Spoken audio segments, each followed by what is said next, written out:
Мен Магдебургтун жанында Барлебен деген шаардын мэриясында турам. 1984 жылкы Франк Нессе деген жигит бул жерде мэр экен. Ал айтат, шаарыбызда 10 000 адам жашайт дейт. 10 000ден 8 000 завод фабрикаларда иштейт экен. Шаарда 100 ишкана бар экен. Бизге дейт дагы 8 000 кызматкерлер керек.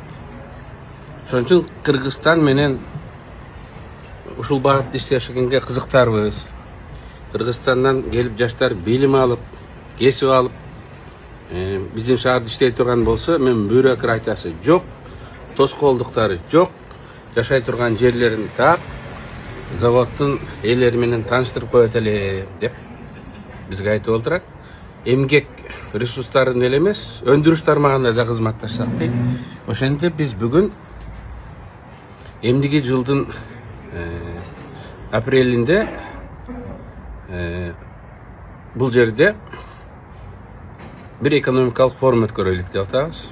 Ага Кыргызстандан бизнесмендер, окуу жайлардын жетекчилери, балким тигилже бул биздин министрликтердин өкүлдөрүн да чакырабыз, жергиликтүү өкмөт менен да жолугушууларды уюштурабыз. Шаарды кичине кыдырып көрдүм.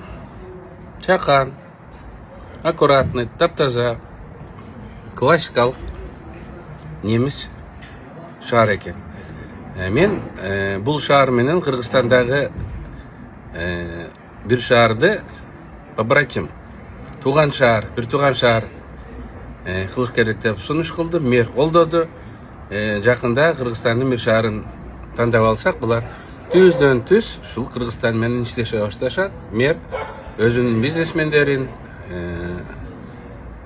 тобун алып Кыргызстанга барып, ошол шаар менен, жалпы эле Кыргызстан менен таанышып келсем деп ниетин билдирди, убадасын берди.